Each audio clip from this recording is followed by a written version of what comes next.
The Forbidden Beauty Captain Marcus Thorne adjusted his navigation controls as the trading vessel Wanderer's Hope approached the neutral station orbiting Kepler 442. The massive structure gleamed against the star field, a testament to interspecies cooperation in the Outer Rim territories. Marcus had been running supply routes for 3 years since the war ended, but this station always felt different somehow. The docking bay hummed with activity as various alien species conducted their business. Tall, graceful Valerian merchants, with their crystalline skin caught the light like living prisms. Short, stocky Corvan engineers worked on ship repairs with methodical precision. But it was the solitary figure standing near the observation deck that caught Marcus's attention. She was Zephyrin, unmistakably so, with her ethereal silver blue skin and the traditional ceremonial veils that marked her as one of their sacred caste. The Zephyrians were known throughout the galaxy for their psychic abilities and their strict social hierarchies. This one stood alone, watching the stars through the massive viewport, her posture radiating a loneliness that seemed to echo through the station's recycled air. Most beings gave her a wide berth. Marcus had heard the whispers among traders and spacers. The Zephyrian sacred caste were untouchable, literally. Their culture deemed them too pure for common interaction, too valuable for anything but the most formal diplomatic exchanges.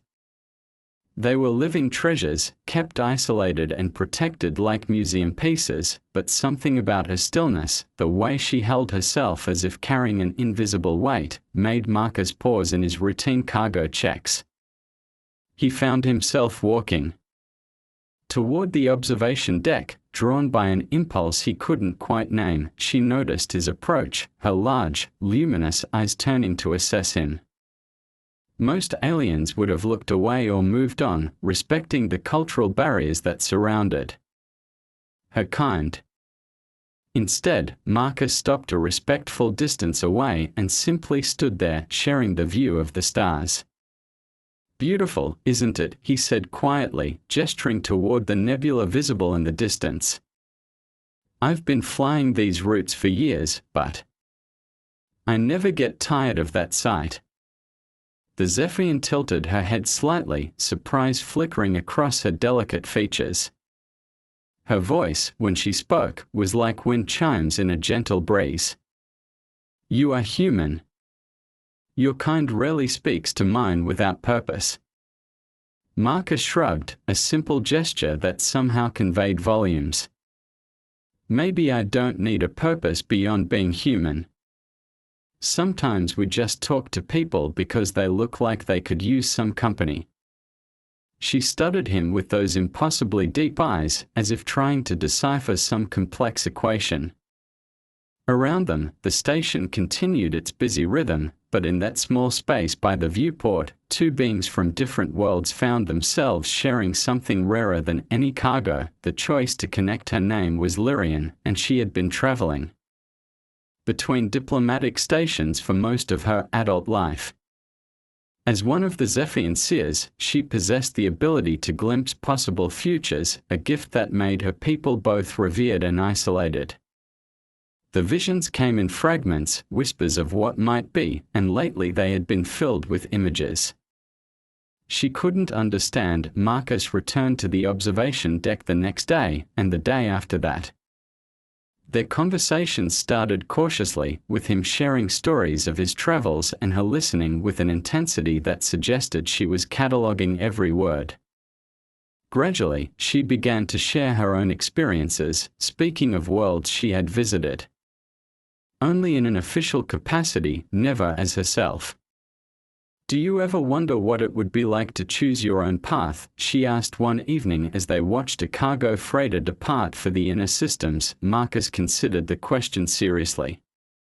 "Every day. That's why I became a trader instead of staying in the military. After the war, I needed to feel like my choices were my own again." He glanced at her veiled profile. "I imagine your choices are made for you from birth." Lyrian's laugh. held no humor. The conclave decides when I travel, whom I speak with, even what knowledge I may share. They say it is for the greater good, to preserve the sanctity of our gifts. She paused, her fingers tracing patterns on the viewport. But sometimes I wonder if preserving something means killing what makes it truly alive. Their friendship deepened. Over the following weeks, as Marcus extended his stay at the station, citing ship maintenance issues that weren't entirely fictional, other traders began to notice, and whispers followed them through the corridors. A human consorting with a sacred seer was unprecedented, potentially scandalous. The first warning came from Station Administrator Korvash, a diplomatic centurion with multiple eyes and a talent for bureaucratic intimidation. Captain Thorne, I must advise you that your interactions with the Zephyrian delegation are being noted. Perhaps it would be wise to maintain appropriate distance. Marcus met the administrator's gaze steadily. Are we breaking any laws or station regulations? Not precisely, but, then with respect, Administrator, I'll continue to spend my time as I see fit. That evening, Lyrian seemed more subdued than usual. They have spoken to you, she said. It wasn't a question, her abilities made many things clear without explanation. Let them talk, Marcus replied. The question is, what do you want to do about it? For the first time since they'd met, Lyrian pulled back her outer veil, revealing the full beauty of her face. Her skin seemed to glow with an inner light, and her features were carved with the delicate precision of a master artist. But it was her eyes that captured him, ancient, wise, and filled with a longing that transcended species barriers. I want to choose, she whispered. For once in my life, I want to make a choice that is entirely my own. The storm gathers. The summons came at dawn cycle, delivered by a pair of Zephyrian guards whose ornate armor gleamed with embedded crystals. They found Marcus in the station's cantina, sharing breakfast with Lyrian in defiance of mounting pressure from both their peoples. Sacred Seer Lyrian, the lead guard intoned, his voice carrying the formal cadence of the Zephyrian court. The High Conclave has summoned you for immediate consultation. Your presence is required aboard the diplomatic vessel Eternal Harmony. Lyrian's hand found Marcus's across the table, her touch electric with barely contained psychic energy. I am engaged in cultural exchange with our human ally. Surely the conclave can wait. The guard's expression remained impassive behind his ceremonial mask. The conclave does not wait, Sacred One. Especially not for unsanctioned fraternization with lesser species. The insult hung in the air like a live wire. Marcus felt his jaw clench, old military instincts stirring to life. Around them, the cantina fell silent as other patrons sensed the rising tension. Lesser species. Marcus stood slowly, his height giving him a slight advantage over the guards. That's an interesting perspective from people who hide behind masks and ceremonial titles. Marcus, please. Lyrian's voice carried a note of desperation. They do not understand your customs. Oh, I think they understand perfectly. Marcus's smile held no warmth. The question is whether they understand that respect is earned, not demanded. The second guard stepped forward, his hand moving to the crystalline weapon at his side. The cantina patrons began to edge away, recognizing the prelude to violence, but Lyrian rose between them, her presence suddenly commanding in a way that made the air itself seem to thicken. When she spoke, her voice carried harmonics that resonated in frequencies beyond normal hearing. Enough. The single word froze everyone in place. I am Lyrian of the Third Sight, daughter of the Starwind clan, and I choose to remain here." The lead guard's composure cracked slightly. "Sacred One, you cannot simply choose to ignore the Conclave's will. Your gifts belong to all Zephyrians, not to personal desires." "My gifts belong to me," Lyrian replied, her voice growing stronger with each word. "And I choose to share them with someone who sees me as more than a repository for ancient wisdom." The guards exchanged glances, their training warring with the unprecedented situation. No sacred seer had ever openly defied the conclave, and certainly not for a human. Marcus felt the weight of the moment, understanding that whatever happened next would reshape both their lives. He reached out, offering his hand to Lyrian in full view of everyone present. "The choice is yours," he said simply. "It always has been." Lyrian looked at his outstretched hand, then at the guards who represented everything she had been taught to obey. Her visions had shown her fragments of this moment, but never the outcome. For once, the future was truly uncertain. She took his hand, the guards stepped back as if struck. Around them, alien voices rose in excited chatter, recognizing they were witnessing something unprecedented in galactic history. "So be it," the lead guard said, his voice heavy with finality. "You have chosen exile over duty, Sacred One. The Conclave will not forget this betrayal." As the guards departed, Lyrian swayed slightly, the weight of her decision settling upon her shoulders. Marcus steadied her, his presence a warm anchor in the storm of uncertainty that surrounded them. "No going back now," he murmured. "No," she agreed, her eyes bright with tears and determination. "Only forward." The price of freedom, the retaliation came within hours. Lyrian's diplomatic immunity was revoked, her access to Zephyrian facilities terminated.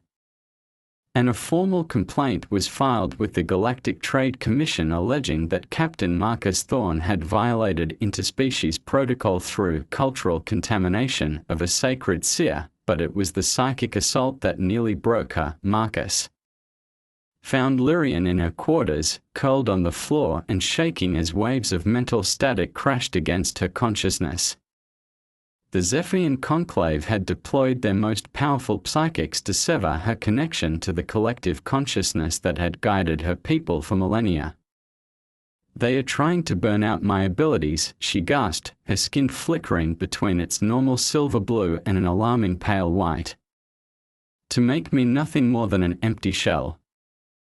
Marcus knelt beside her, unsure how to help but determined to try. "Can you fight it?" "Not alone." Her eyes met his, desperate and afraid. "Marcus, if they succeed, I won't be Zephyrian anymore. I'll be lost between worlds, belonging to neither." He took her hands in his, feeling the electric tingle of her fading psychic abilities. "Then don't fight alone. Let me help. You don't understand. If I open my mind to you completely, you'll see everything. My memories, my fears, the visions that have haunted me. And there's something else, something I've seen about humanity's future that the Conclave fears." The psychic storm intensified, and Lyrian cried out in pain. Marcus made his choice without hesitation. "Show me everything." The connection hit him like a supernova. Suddenly he was experiencing life through Zephyrian senses, feeling the vast network of consciousness that connected her people across the galaxy. But beneath the wonder, he sensed the fear that drove the Conclave's actions. In Lyrian's visions, he saw humanity's destiny not as the crude, violent species many aliens believed them to be, but as a bridge between worlds. Humans possessed something unique, the ability to connect with any species, to understand and adapt in ways that transcended biology or culture. They were the galaxy's natural diplomats, its peacekeepers and unifiers. The Conclave feared this future because it would end their isolation, their claim to superior wisdom. If humans could connect with anyone, what need would there be for sacred seers? But the visions showed something else, a galaxy united not through conquest or dominance, but through understanding. And at the center of this future stood humans and Zephyrians working together, their combined gifts creating possibilities neither species could achieve alone. The psychic assault faltered as Marcus's consciousness joined with Lyrian's, his human stubbornness and emotional strength providing an anchor against the Conclave's attack. Together, they pushed back against the mental storm until it finally broke like waves against an immovable shore. When the connection stabilized, they found themselves fundamentally changed. Lyrian retained her abilities, but they were now tempered with human perspective and emotional depth. Marcus discovered he could sense the psychic currents around them, a gift born from their unprecedented joining. The visions, Lyrian whispered, her voice filled with wonder. They are clearer now. I can see the path forward.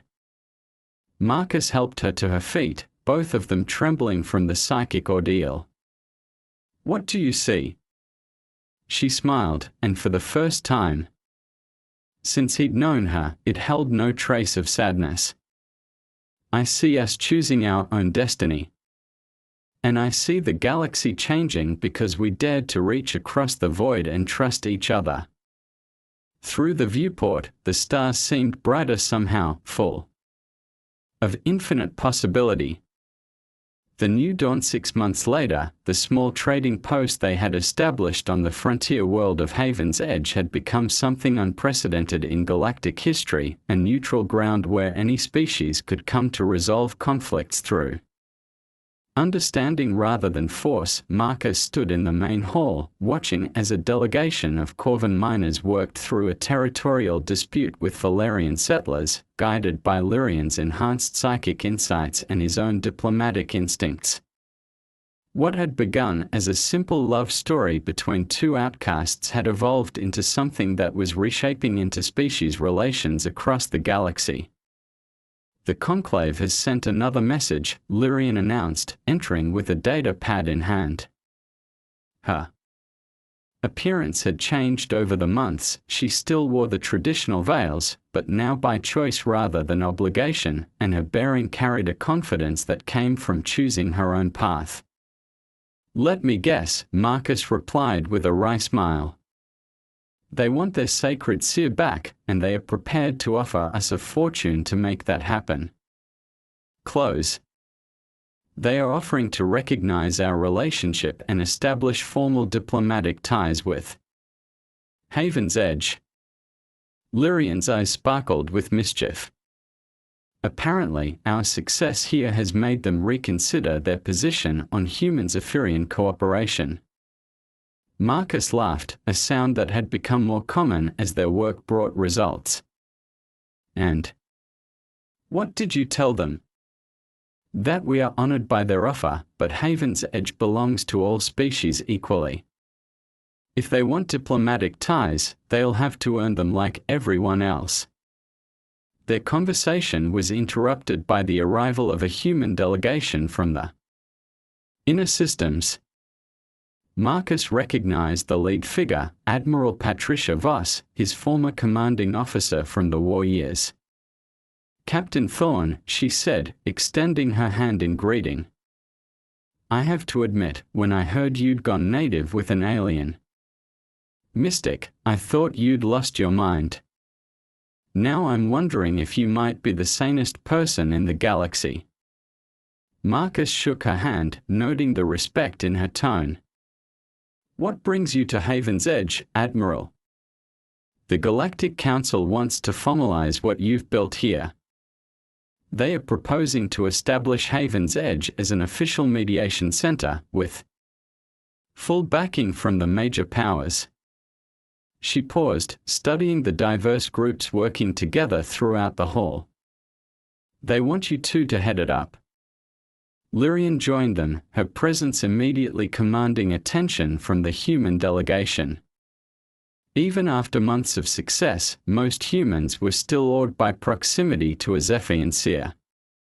"It's not our decision alone," Lyrian said, her voice carrying the harmonics that had become her signature. "Haven's Edge belongs to everyone who chose to build it. We'll need to consult with our community." Admiral Voss nodded, clearly impressed by the response. "Of course. But I hope you'll consider it seriously. What you've accomplished here, two species not just coexisting but truly understanding each other, it's giving hope to worlds across the galaxy." That evening, as the twin moons of Haven's Edge rose over their settlement, Marcus and Lyrian walked among the gardens they had planted together, earth roses growing alongside Zephyr starflowers, creating something beautiful that neither world could have produced alone. "Do you ever regret it?" Marcus asked, breaking their comfortable silence. "Giving up everything you were for an uncertain future?" Lyrian considered the question, her enhanced sight showing her the probability streams that flowed from their choices. In the distance, she could hear the laughter of children, human and alien alike, playing games that required no common language, only shared joy. "I gave up what I was supposed to be," she said finally, "to become who I chose to be. And in doing so, I found something I never knew I was missing." Marcus smiled, understanding flowing between them through their psychic bond. "What's that?" "A future worth living for." Above them, the stars wheeled in their ancient patterns, but for the first time in eons, they seemed to shine with new possibility. Two beings from different worlds had chosen love over fear, understanding over prejudice, and in doing so had opened a path toward a galaxy where differences were celebrated rather than feared. The age of isolation was ending. The age of connection had begun, and it all started with a simple choice to see another being not as alien, but as wonderfully, uniquely themselves.